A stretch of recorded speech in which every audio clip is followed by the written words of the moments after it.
Bon, mes chouchous, ça nous arrive à tous, on s'engueule. Hein. Quand on est en couple, on s'engueule. D'accord? Et vous allez voir que dans le feu de la querelle, on pourrait remettre en question notre mariage. On pourrait dire que notre mariage ou la relation est une erreur et qu'il n'y a plus rien entre nous. Mais vous êtes toujours ensemble. Et quelque part, vous comprenez que vous vous aimez. Et en fait, il arrive qu'une union qui semble être une idylle s'effondre parfois à cause de plein de petites choses. Je vous dis, les mariages, la plupart du temps, ne s'effondrent pas pour des gros schismes, mais pour des micro-erreurs qui se font au quotidien.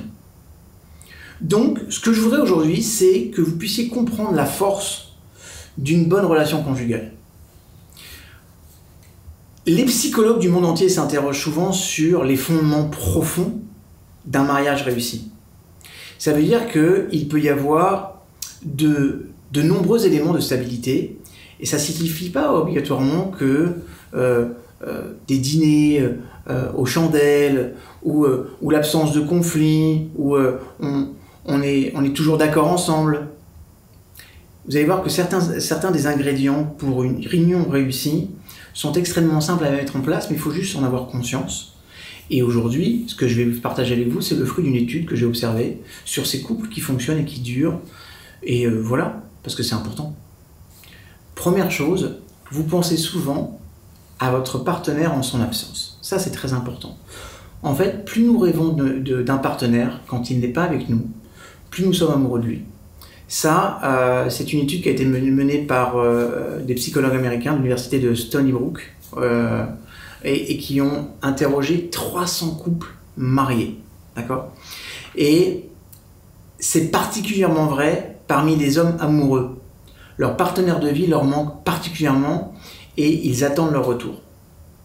Est-ce que les hommes seraient beaucoup plus romantiques qu'on pourrait l'imaginer ? Bande de petits coquins. Ok, deuxième chose, vous êtes ravis d'avoir de bonnes nouvelles dans la vie de chacun des parties. En clair, vous vous réjouissez pour l'autre. Posez-vous cette question, comment vous avez réagi pour la dernière fois au changement positif dans la vie de votre partenaire ?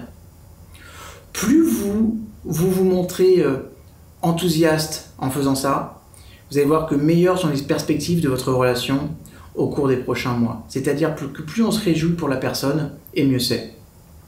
C'est une réaction qu'on appelle active, constructive à la promotion. Et ça ressemble à peu près à ça. Par exemple, excellent chéri, je savais que tu pouvais le faire, tu étais déjà un super employé, tu vas devenir meilleur. Après, vous avez aussi des réponses qui sont activement destructives. D'accord ? Et quoi, maintenant que tu vas rester encore plus longtemps au bureau ? Ok. Vous avez déjà connu ça ou observé ça autour de vous ? C'est sans surprise. Les personnes qui soutiennent leur conjoint sont plus susceptibles de célébrer leur mariage d'or, les noces d'or, de diamants, que sais-je encore. Troisième point, tous les deux, vous avez des amis. Ok, je comprends le désir de passer tout le temps libre avec votre conjoint. On peut comprendre l'intention, mais sachez que ça n'aide pas un mariage. Ça, c'est très important. Ok, l'espèce d'injonction tu es tout pour moi, c'est sympa. C'est vrai, c'est bon à entendre, mais sur la durée, ça peut être un fardeau un peu trop lourd pour certaines personnes. D'accord ? Et on appelle ça un modèle étouffant de la famille. Donc idéalement, chaque conjoint doit avoir son propre espace personnel, ses amis, ses loisirs, son travail, pour que vous puissiez vous réaliser dans des sphères différentes et que fort de cette réalisation-là, ça ne vienne pas pomper la réalisation de votre couple. C'est très important. Donc chacun doit avoir une sphère de réalisation. Quatrième point, vous aimez les mêmes blagues. Ça aussi c'est important. Il y a des psychologues que j'aime beaucoup, qui sont fondateurs du site de rencontre Neil Clark Warren, ok. Et ces psychologues ont fait d'énormes recherches sur la qualité du couple avant de monter ce réseau. C'est un réseau aux États-Unis, ok. Et en fait, ils ont noté que la qualité de l'humour un peu partagé, ils qualifiaient cet amour l'amour romantique. C'est-à-dire que la capacité de rire suffisamment en compagnie les uns des autres, ainsi que, vous savez, les petits langages secrets, les surnoms, les petites expressions, ok? Ça rassemble et ça accompagne une espèce de meilleure compréhension mutuelle. Donc c'est plutôt top, ok? Cinquième chose, vous partagez toujours les tâches ménagères. Il y a une étude du Pew Center Research qui explique qu'une répartition équitable des responsabilités ménagères, c'est le troisième point déterminant le plus important d'un mariage heureux, après la fidélité et des bonnes relations sexuelles. Pas mal. Ok. Ça veut dire quoi? Quand je parle des tâches ménagères, c'est pas obligatoirement les tâches ménagères. Ok. C'est les tâches et les rôles qui incombent à chacun du couple et que c'est acquis, il y a un consensus mutuel dans le couple. Ok. Si par exemple l'homme il a l'habitude de faire le jardin, c'est une tâche ménagère. Vous êtes d'accord avec moi? Ok. Donc ça c'est important, c'est-à-dire que quand il y a une répartition des tâches qui est juste dans un couple, ça aide vraiment à sa durée. Sixième point, vous aimez vivre de nouvelles expériences ensemble. Ok. Les voyages en couple, les sports extrêmes, les promenades sur différents itinéraires, pardon. C'est ça qui va permettre de parfois dissiper l'ennui s'il y a besoin, ou de faire passer la vie de famille ou de notre couple à un autre niveau. Essayez des choses nouvelles dans tous les domaines de votre vie, y compris votre relation intime. C'est très important. Faites entrer de la nouveauté, faites entrer de la créativité. Okay. Et tous les psychologues familiaux vous le diront, c'est une des clés de la réussite. Septième point, vivre ensemble, okay, c'est être centré sur l'amour et la paix. Vous allez voir que dans les mariages qui sont centrés sur le partenaire, sur l'autre, dans lesquels on cherche la paix et l'harmonie, okay, et ben généralement, les problèmes vont devenir beaucoup plus faciles à gérer. D'accord ? Et on sait aujourd'hui que si on donne priorité au fait d'être en paix dans ce couple, d'éviter les conflits bêtement, eh ben on est en train de créer une alliance qui est une alliance harmonieuse. Il y a un psychologue qui s'appelle Brian Ogolsky. Il a travaillé avec toute une équipe et ils ont sondé plus de 400 couples et ils ont conclu qu'il y avait 4 types de relations au total. Les relations conflictuelles, les relations sociales, les relations de partenariat et les relations dramatiques.